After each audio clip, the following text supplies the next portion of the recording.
அன்வர்திகான்பேட்டையில் ரூபாய் 37 கோடியில் கட்டப்பட்டுள்ள ரயில்வே பாலத்தை பொதுப்பணித்துறை அமைச்சர் ஏவா வேலு திறந்து வைத்தார்.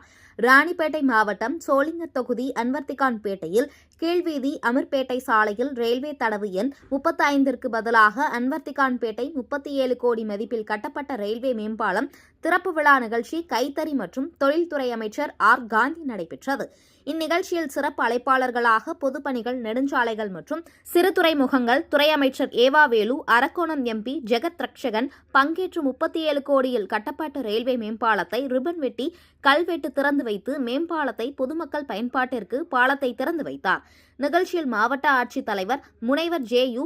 சந்திரகலா, சோளிங்கர் சட்டமன்ற உறுப்பினர் ஏ.எம். முனிரத்தினம் மற்றும் உள்ளாட்சி பிரதிநிதிகள் கலந்து கொண்டனர்.